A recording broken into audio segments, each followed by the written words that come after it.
Hello, everyone, and welcome to another edition of the Falling Skies Fan Podcast. I'm your host, Hank Davis, and joining me on the line, he's my co-host and partner in crime. He's Alex Cruz. How the heck are you, buddy?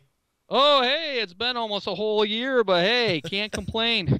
Yes, we could complain, but it would do no good. Right, we've been waiting in anticipation. Yes, definitely. So, Alex, I only watched the first show of the season because it's broken into two separate episodes. So we are just gonna focus primarily right now on show 1 of season 2, titled "Worlds Apart." So let's just jump right into things, shall we? All right, let's do it, as Big Mike would say. Insider reference. We pick up where we left off last season with Tom getting into the ship, and then we are thrust into a motorcycle scene 3 months later. Now, I had my head down when the 3 months later part came up, and my girlfriend said, "Oh, 3 months later," and I was like, "What?" I'm not going to trade you in after all. Yeah, I kind of liked how they did that, though, because the way the whole episode was laid out, we kind of saw what happened to Tom throughout the whole episode, and I kind of thought that was cool. Yeah, they did a good job of that. I will give them credit for that. So Pope and crew are battling some mechs and skitters. Just when it looks bad, Margaret, Ben, and Hal show up to save the day, and Pope is barking orders and kicking butt. So I do love how it started. It did seem pretty intense. Where's our backup? I was like, yes, that's cool that they actually had backup for once. Yeah, they're like taking everything down too. They're taking no prisoners. Yeah, it actually worked for once. Their weapons were strong enough for once. It did. Like Ben was, I don't know, he was like gung ho, would not stop firing. Yeah, he seemed a little too eager to kill Skitters, and that's where we're going to go to next, because Captain Porter is calling for a ceasefire, but Ben is freaking out. He goes down to partake in some hand-to-hand, or shall we say hand-to-knife combat, and he won't stop till they're dead. And then suddenly Tom appears, and this brings our stupid Mike moment of the night right here. You stole it. That was gonna be mine too. We're already duking it out for the stupid Mike moment of the week. Oh, I love it. You said it, because Ben does a little friendly fire on Tom. But I think when they go back over the sequence of events, I think it's a little easier to swallow later. But right there, it looked crazy. It looked like he was just too eager, too crazy, and not obeying orders. And I know you'll come upon it, but there was a part later on in the episode where there's a conversation between Ben and Hal, and Ben said to Hal, "You're just my brother." So it's like, oh, some sibling rivalry here. Nice. Like, I don't take orders from you. I don't take orders. You're just my brother. Oh, that's pretty good. So, accidents happen, and oftentimes fathers get shot by their sons. So let's move along. Now we head back to base, where Ann sees Tom for the first time in 3 months. And Ben tries to explain to Ann, but she really doesn't want to hear it at that point. So Matt, Ben, and Hal are all pretty shaken up.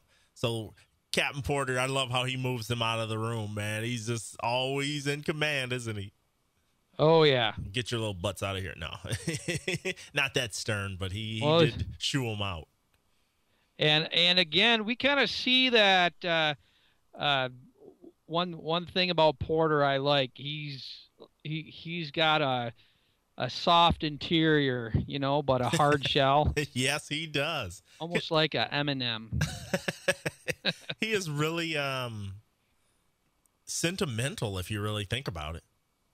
There's a And lot of there are a couple times in which I thought he was just going to start becoming teary-eyed because he was so happy to see Tom back.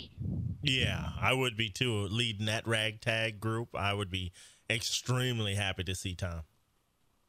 So we're taken to a flashback, apparently, where Tom is trapped on the ship and he's getting put in line by a skidder. And this is the part where you can tell that the show actually, the production company put more money up for some special effects, because to me this was exactly the moment in which this turned into a really cool sci-fi show. Okay, well, I better skip the part where I'm going to make a funny comment later. Then, well, go ahead. Later on, remember this statement. so apparently, she's still Karen, even though she looks like a freaking zombie and can channel aliens. so Karen's gonna introduce Tom to the big shot alien, and they're ready to make Tom an offer he can't refuse. I love that part. They're ready to make you an offer. I'm like, what is he getting, a job interview or something?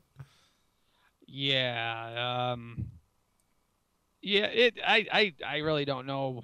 One thing it was a neat conversation, and Tom was pretty much defiant throughout the whole thing. Like, I'm not going to cooperate with you. And there's this conversation in which they offered to put all these humans on these reservations, and and the alien was saying that yeah, we're gonna get to that. Oh, okay. Well, I'll tell you. I'll stop now. You go ahead. So back at the base, Porter and Hal are talking about their battle plans, and Porter is worried that the other groups in the rebellion are not even in the fight anymore.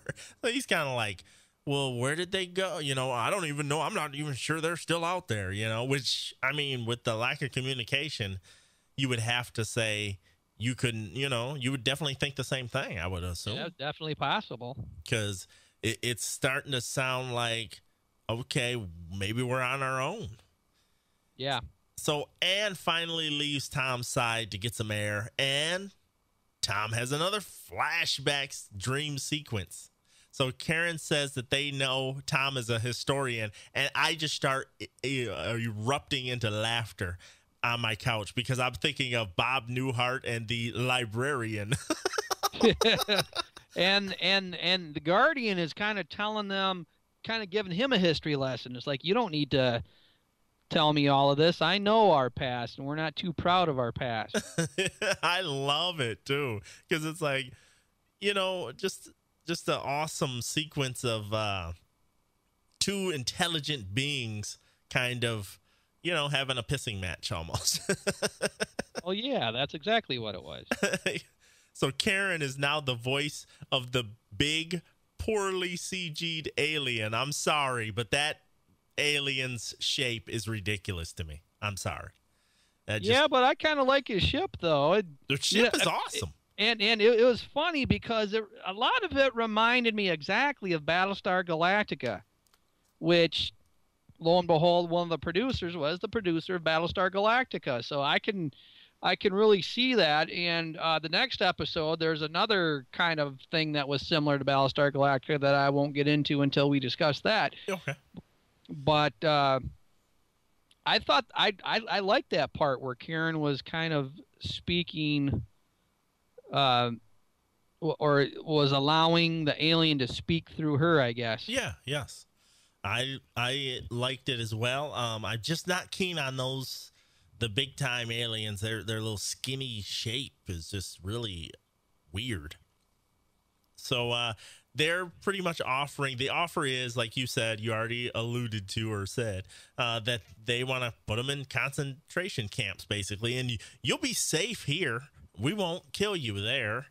Yeah, you'll be safe. We'll leave you alone. It's like, oh, where have I heard that before?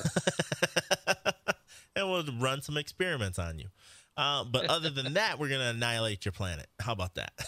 So Tom is obviously not thrilled at the idea. Do you buy that Tom is standing up so firmly to these aliens? He's trapped on this ship. They could snap his neck at any moment. Do you buy the fact that he is standing up sternly and defiantly to these aliens? Well, he's second command of the second mass, so he's not putting up with anything. Okay. I was just curious if any of the listeners out there want to chime in on that. Do you buy Tom, being that, I don't know. It just seemed like he was really brazen in that scenario. And I was like, man, I don't know how tough I would be if I were handcuffed on a alien ship. I'm not sure. Well, it takes guts and fortitude, something that soldiers are made of. And a bunch of library books. Matt finds Ben at camp and expresses his desire to fight. Ben offers to see what he can do about teaching Ben how to fight when he gets back. So Hal and Margaret have a brief exchange, and then Hal checks Ben about shooting Dad.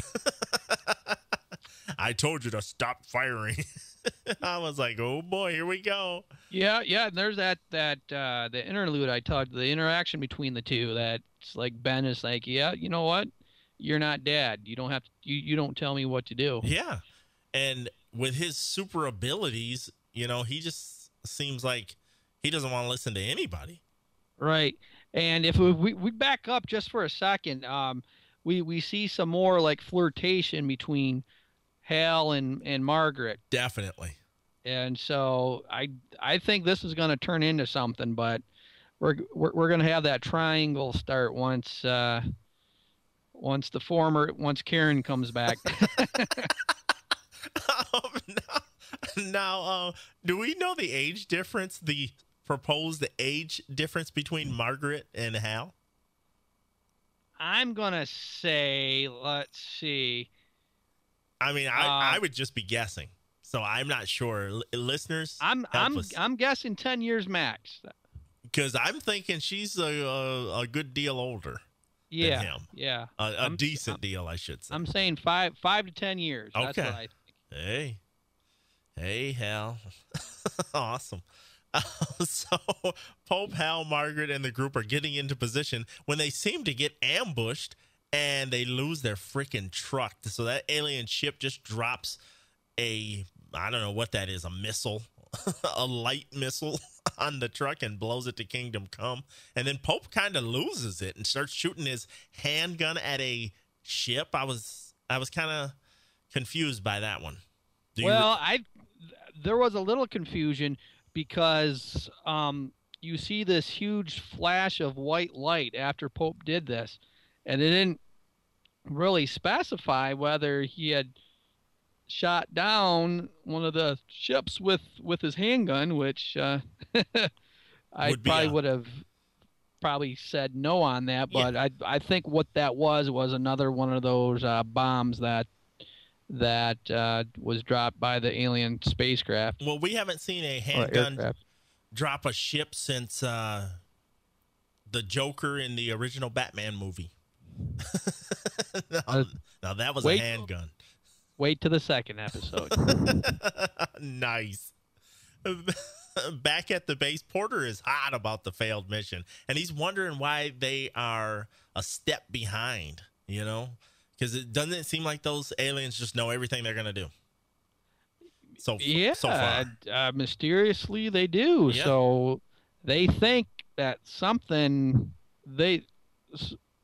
somehow could there be a mole in the second mass? Oh man, I'm hoping there's not, but it's just really starting to add up that there is something like that going on. And then some of the suspicion is head over to Tom. And it's like Pope goes to fix lunch, and the aliens already know what they're gonna have. So it's really it's really affecting everybody. Pope is still crying over his motorcycle. Give my bike back. My bike. I love it. Now Porter talks to Blank. I don't know who this guy is about masking the heat coming off the engines. Who is the guy that he calls into the tent? Okay, this is a new character that we're going to be seeing, and what's his name? Does anybody like Jamal? Okay. And random dude comes into tent and says, "Oh, what do you want?" Yep. It's his name is Jamil Dexter, Okay. and played by Brandon J. McLaren. Okay. Not to be confused with McLaren Health Services. Yeah, where people go to die. Let's move on to another Tom flashback. Now he's upset that the aliens never called first before the invasion. How come you didn't let us know you were going to invade us? That's why we call it an invasion, fool. Yep.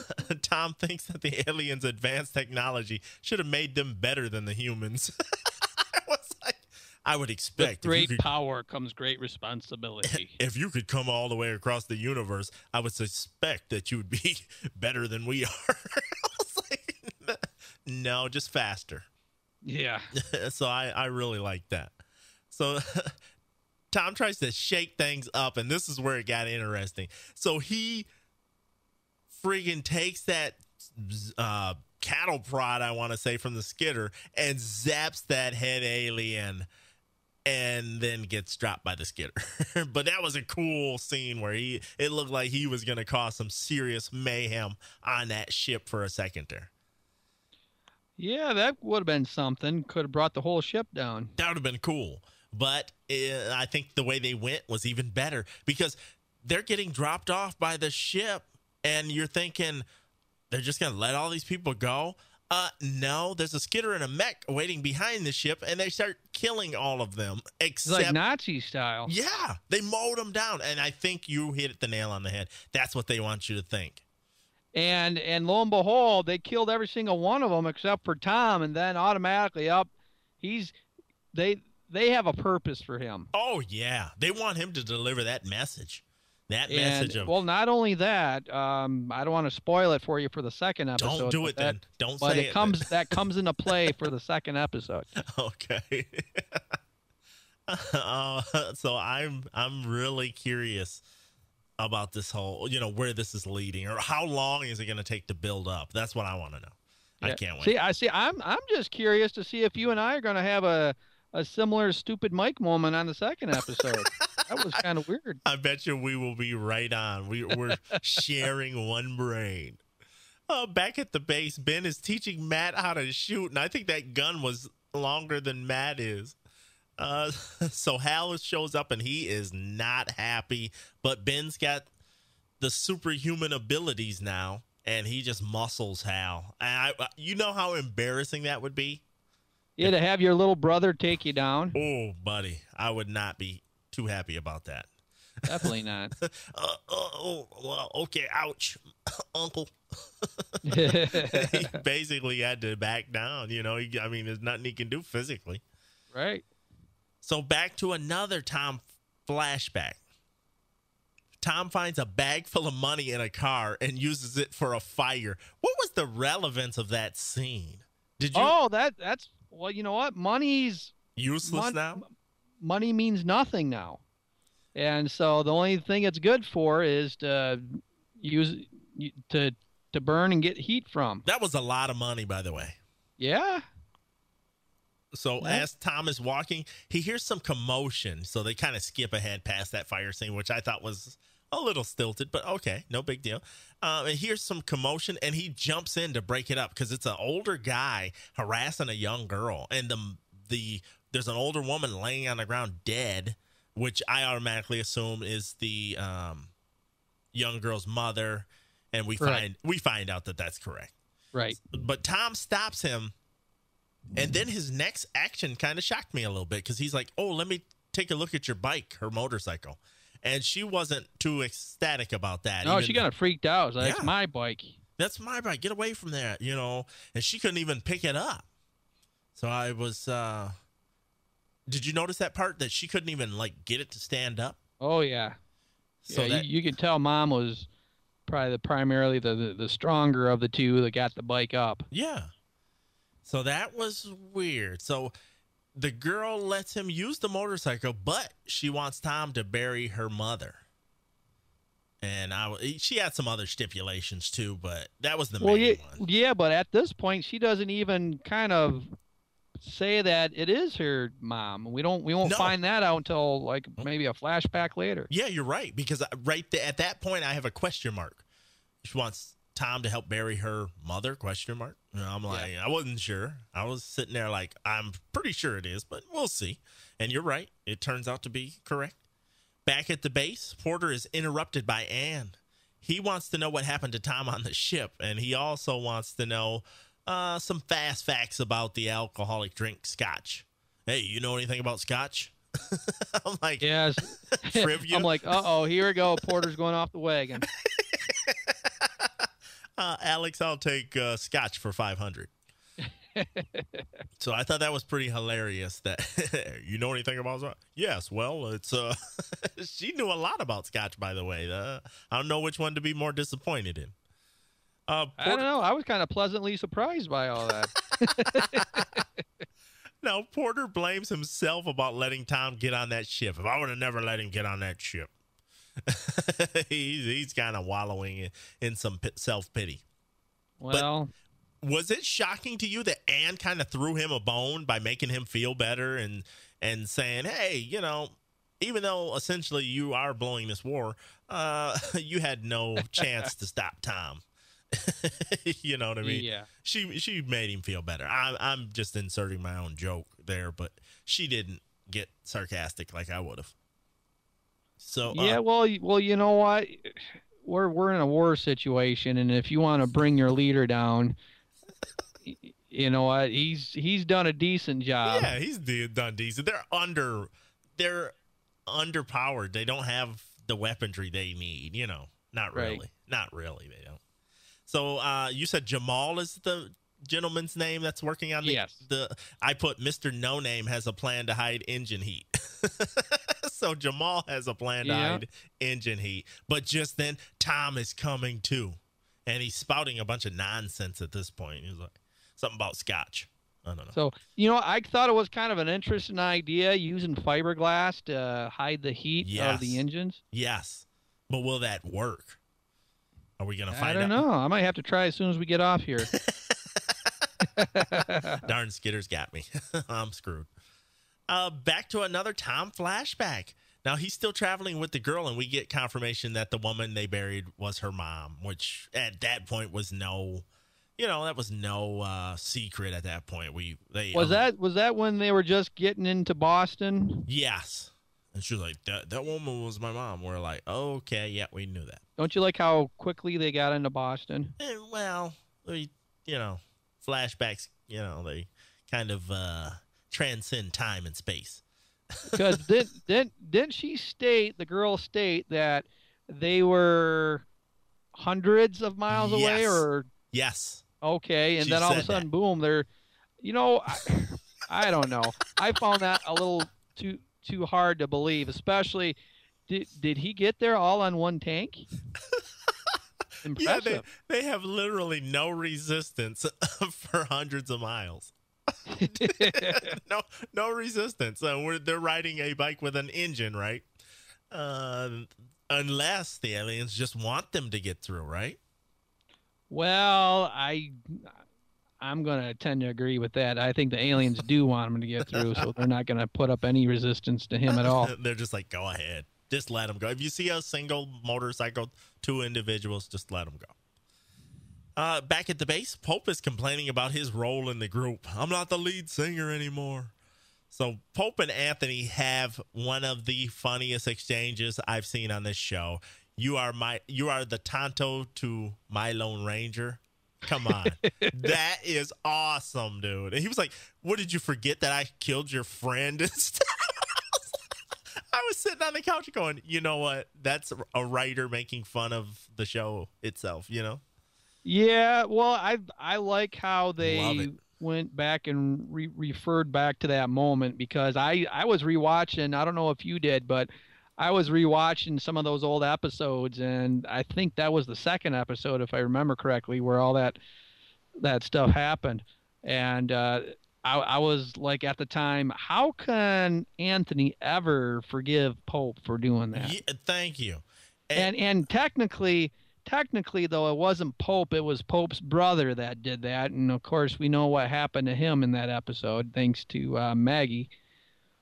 Yeah, and it was, I don't know, it was a strange little situation there. Right. But I know that Anthony does hold Pope responsible for that. Yeah. But it just seems like I don't know, their dysfunctional relationship is just hilarious to me. Yeah. I mean, everything else is so crazy in that world. Why not the relationships? So we've got Mex inbound, but Porter doesn't want to move Tom. So Hal, Margaret, Di, and Ben stay behind to protect Tom. And did you like how he said the medical staff? I'm like, you mean Anne and Lourdes? I was like, who else is on this medical staff? Who else is on this? It's a 2-woman team. Yeah, it was amazing. So the medical staff digs out the friendly fire bullet, and the mechs have conveniently passed by. Now, do you think that was another case of, yeah, we know you're there, but we got to let you go? Yeah, and that it's like I said, you have to watch that second episode. Everything will make sense. Dang it with that second episode. Now, Porter's sitting there and he's waiting for the convoy when the bus rolls up, and I'm just finding it a little humorous that Anne's driving the big bus. In fact, she looks like my 5th grade bus driver. So I'm thinking that's her. I wish my 5th grade bus driver was that hot. Heck yeah. I was early every day at the bus stop. No, but that was cool that she's driving that big bus. So I thought it was pretty convenient that they just, oh, yeah, we got the bullet. Now we can move. And we still can catch up in time. You know what I mean? Right. That was pretty convenient. Understandably convenient, but no big deal. We'll let it slide. We're going to let that pass.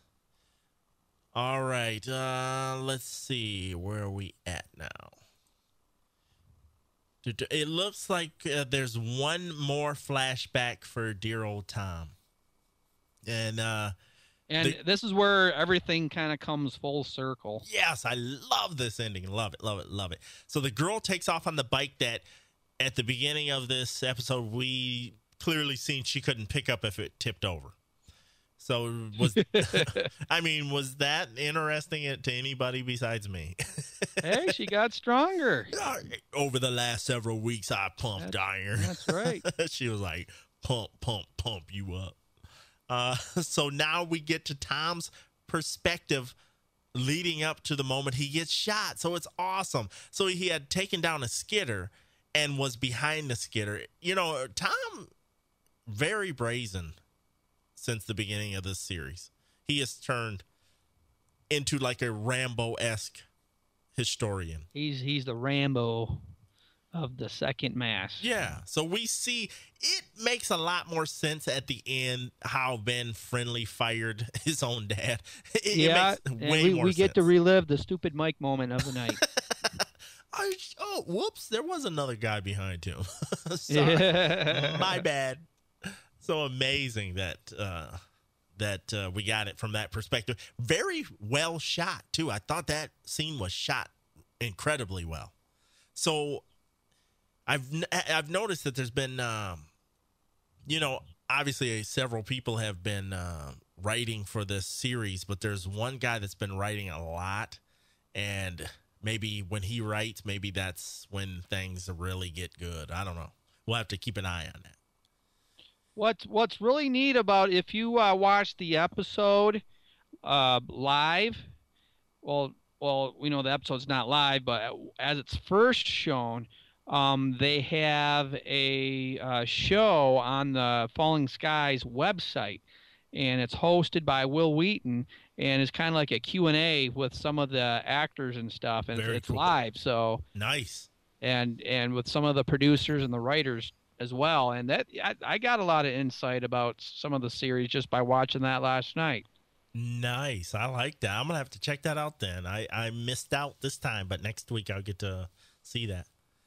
All right, Tom comes to and sees Anne sitting by his side.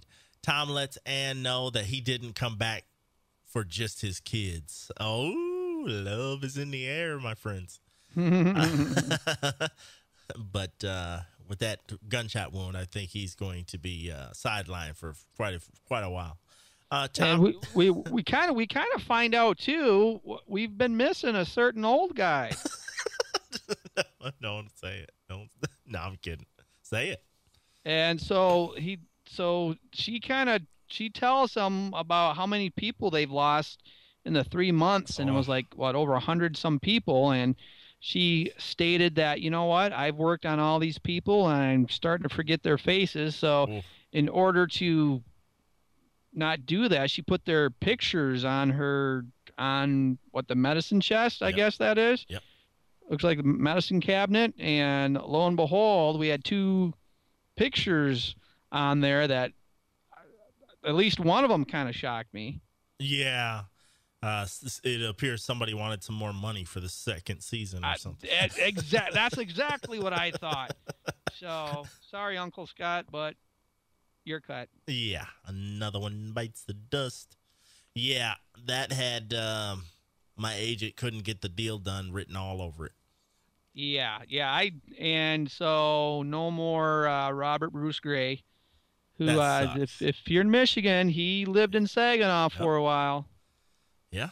So but he was born in Puerto Rico. So he was awesome. I liked him. I liked his character. Yeah, you know what? And I don't know it. I guess he was one of my favorite characters. So him not being on there is a little disappointing. And then another picture is Rick.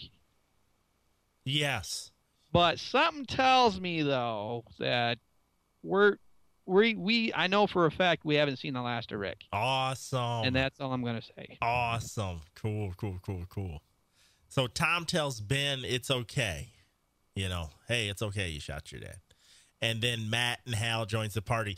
Did you like the nuance that they added where Matt goes to go racing in there and then Ann kind of snatches him and is like, hey, you know, slow down, you know, or, you know what I mean? Not so rough, not so, you know. And I love that because that was like a parent moment there. I really like that. I mean, Matt's happy to see his dad, but as we're going to see in the second episode, he doesn't have that same feeling about his dad in the second episode. Oh, no. So Tom gets to his feet and he comes out to see the rest of the group, and politician style, he's shaking hands with the group. And then at the very end was it's awesome. Pope can be in just a handful of scenes and still really rise to the top because he is skeptical about how Tom got off that ship.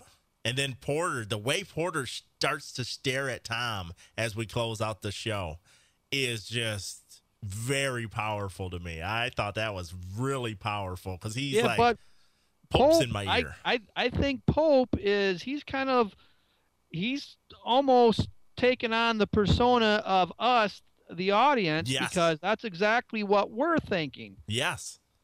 That's a good writing, though. You know, why wouldn't somebody think that? Been gone. I have an update here, ladies and gentlemen. Oh, yes. The actress playing Margaret is Sarah Carter, and she happens to be 31 years of age. Ooh. So. There it is. There it is right there. I love it. I love it. So here's just a brief synopsis for the next episode that we will record, and it's going to be about Shall We Gather at the River? That's the title. So Tom is plagued by haunting memories of his time with the aliens and begins to speculate that they may have tampered with his mind. Elsewhere, Pope oversees an interview with Tom.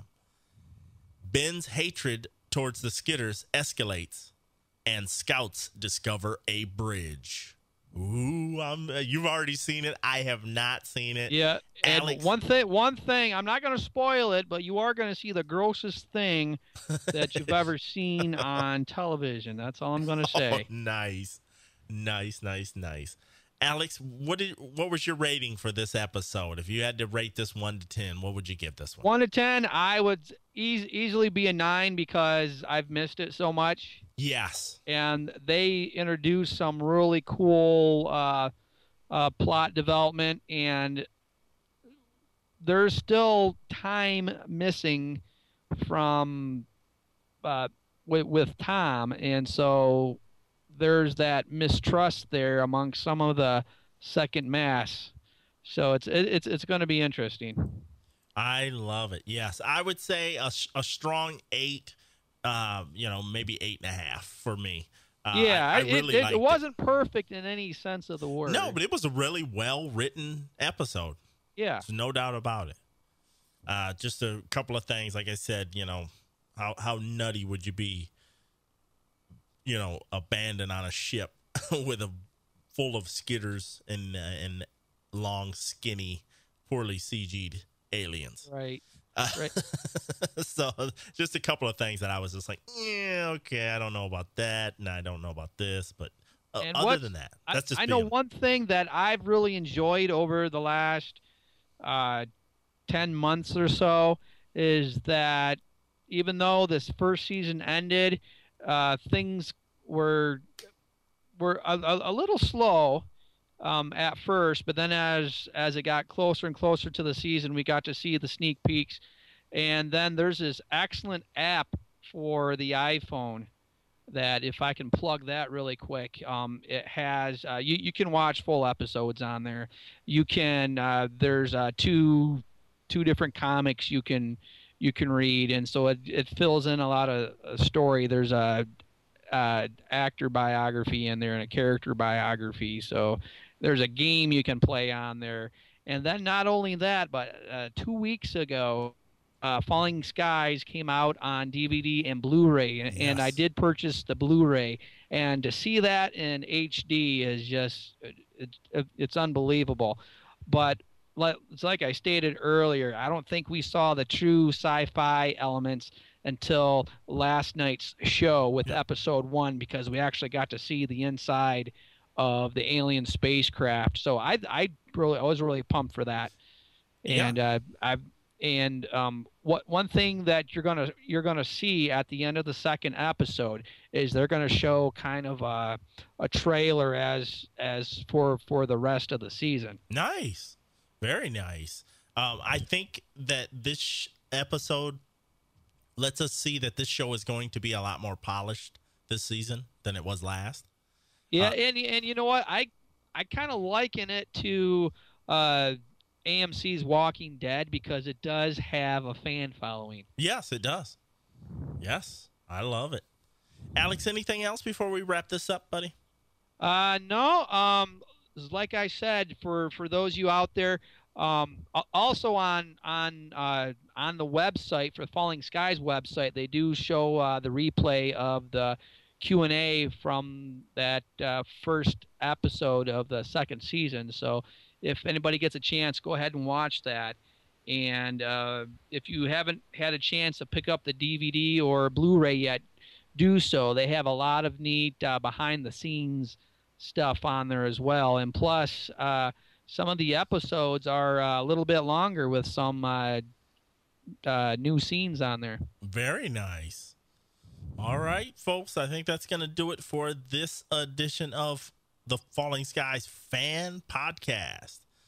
And I want to thank all of you for tuning in. We are so happy this show is back, and we look forward to having a fun summer with Falling Skies. Definitely. We'll probably be back, what do you say, Hank, a couple days or so? We can do that second episode? Yes, I'd love to. Okay, awesome. And we'll maybe we can get Alex in studio. Ooh, that'd be cool. Hopefully awesome. I'll get my microphone fixed. Yes. But if not, we'll get it figured out. We'll get it all ironed out. So for Alex Cruz, folks, this is Hank Davis. We're signing off. See ya.